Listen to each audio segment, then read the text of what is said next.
के विद्वान लोग, शिक्षित लोग यदि राजनीति से दूर होना जब शुरू हो जाते हैं तो अनपढ़ मूर्ख जो है उस पर शासन करना शुरू कर देते हैं। बिहार में ये जो लालू जी की सरकार रही है, नीतीश जी की सरकार रही है, मैं किसी पर ब्लेम नहीं कर रहा हूँ, लेकिन जो हकीकत है वह बयां कर रहा हूँ।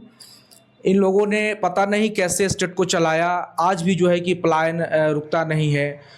किसी भी समस्या को लेकर के हमारे बथनाहा विधानसभा की जनता को मेरे पीछे आना नहीं पड़ेगा। मैं उनकी समस्या जानने उनके घर तक जाऊंगा। नमस्कार, आप देख रहे हैं सीतामढ़ी की आवाज और मैं हूं आपके साथ नीतीश। हिमाचल की सर्दी से लेकर के दिल्ली की गर्मी अब पूरे बिहार में देखने को मिल रहा है।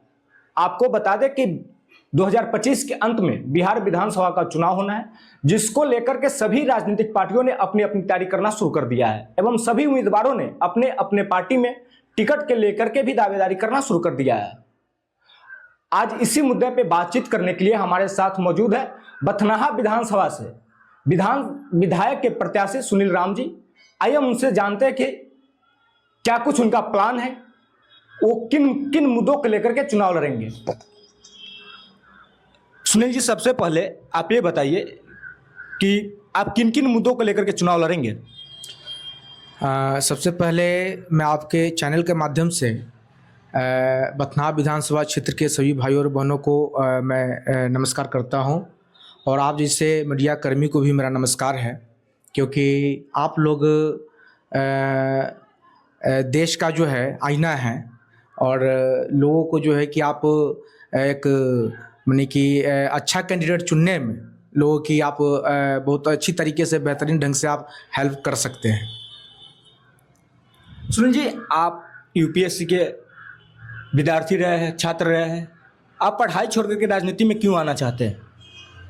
ये यूपीएससी की मैं तैयारी कर रहा था, अभी विधानसभा चुनाव को लेकर के मैं अभी उसको स्टॉप कर दिया है।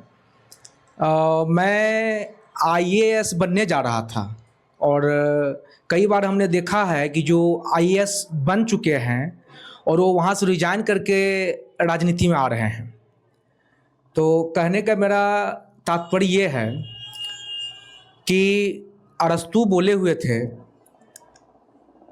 कि यदि पढ़े लिखे विद्वान लोग, शिक्षित लोग यदि राजनीति से दूर होना जब शुरू हो जाते हैं तो अनपढ़ मूर्ख जो है उस पर शासन करना शुरू कर देते हैं। और हम देख रहे हैं कि विधायिका का जो योजना है या कोई नियम बनाती है वो धरातल पर हकीकत में सही है नहीं। इसीलिए मैं चाहता हूं कि विधायिका का अंग बन कर करके और अपने तरीके से और नैतिकवान ढंग से ईमानदारी पूर्वक काम करूं। आप 2025 के विधानसभा चुनाव लड़ेंगे, किस पार्टी से लड़ेंगे और मुद्दा क्या क्या होगा आपका? देखिए, पूर्व में मैं कभी किसी पार्टी से मिला नहीं। अभी वर्तमान में मैं जनसुराज पार्टी से हूँ। जनसुराज पार्टी का जो व्यवस्था परिवर्तन की बात है, इसी वजह से उनका जो ये विचार है, वो विचार जो है कि मुझे वो अपनी तरफ खींच करके ले गए हैं। प्रशांत किशोर जी का कहना है कि जब जनसुराज की पार्टी, जब जनसुराज की जो है कि सरकार बनती है अपने बिहार में, तो वो शिक्षा की बात करते हैं कि शिक्षा व्यवस्था अच्छी हो जाएगी, पेंशन जो है कि 400 से बढ़कर 2000 किया जाएगा, महिलाओं को 4% जो है सालाना ब्याज दर पर रोजगार के लिए उनको ऋण उपलब्ध कराया जाएगा, और युवाओं का जो है पलायन रोका जाएगा। ये बहुत बड़ा मुद्दा है कि हमारे बिहार के युवा वर्ग बहुत माने कि बड़ी मात्रा में वो लोग जो है कि पलायन कर रहे हैं। पलायन रोजगार के लिए, रोजगार की तलाश में बिहार में ये जो लालू जी की सरकार रही है, नीतीश जी की सरकार रही है, मैं किसी पर ब्लेम नहीं कर रहा हूँ, लेकिन जो हकीकत है वह बयां कर रहा हूँ।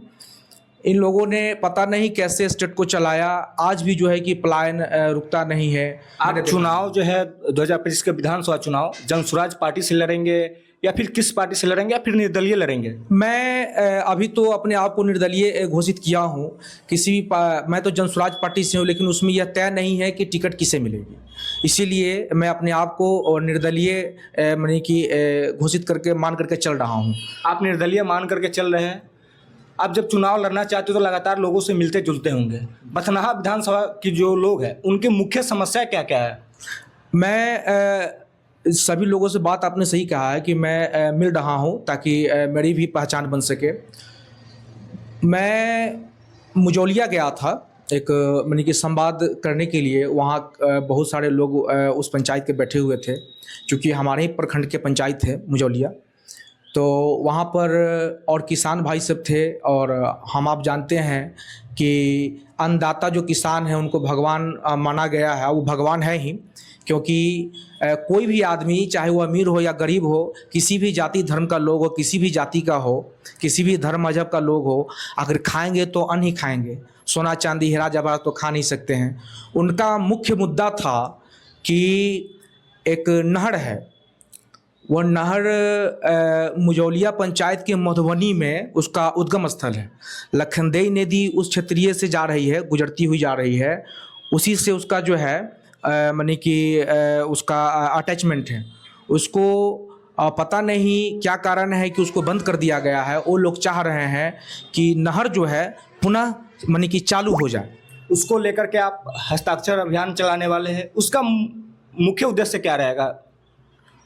मैं इसके लिए हस्ताक्षर अभियान माने कि चलाने जा रहा हूं। लोगों से हमने बात किया है, वो लोग भी एग्री है मेरे साथ। उसका मुख्य इसका लाभ मैं आपको बताता हूं कि वहाँ जो नहर है वह चालू हो जाने से सबसे पहले बात है कि हमारे जो अन्नदाता भगवान किसान हैं उनको जो है कि खेतों की सिंचाई के लिए पर्याप्त जल जो है उपलब्ध हो पाएगा। दूसरी बात है कि उस नहर में विचरण करने वाली जो मछलियां हैं उससे माने कि हज़ारों लोगों का जो है जीविकोपार्जन का वह माध्यम बनेगा, और लाखों किसान इससे लाभान्वित होंगे। दूसरी बात है कि उस नहर के बंद होने से उसके आसपास के जितने भी खेत हैं, किसान हैं, वो भूमि बोर्डिंग से जो है कि खेतों की सिंचाई करते हैं। तो उससे क्या है कि कहीं न कहीं भूमिगत जल का जो है कि दोहन हो रहा है। अगर नहर चालू हो जाता है तो भूमिगत जल जो है उसकी भरपाई होगी उस नहर के चालू हो जाने से। इसीलिए मैं हस्ताक्षर अभियान शुरू करने जा रहा हूँ। अगर बथनाहा विधानसभा की जनता आप पे भरोसा जताती है तो आप जीतने के बाद क्या क्या करेंगे? मैं अगर बथनाहा विधानसभा की जनता मुझ पर भरोसा करती है, मुझे योग्य उम्मीदवार के रूप में यदि मुझे चुन लेती है, तो बथनाहा विधानसभा क्षेत्र के अंदर जितने भी ऑफिस हो गए, कार्यालय हो गए, सड़क है, चाहे जो कुछ भी समस्या है, उनकी समस्या हमारी समस्या होगी, और नियम संगत जो लीगली वर्क होगा उसको मैं करूंगा। एक चीज़ और मैं कहना चाहता हूं कि किसी भी समस्या को लेकर के हमारे बथनाहा विधानसभा की जनता को मेरे पीछे आना नहीं पड़ेगा। मैं उनकी समस्या जानने उनके घर तक जाऊंगा। ये मैं वादा करता हूं अपने बथनाहा विधानसभा क्षेत्र की जनता से।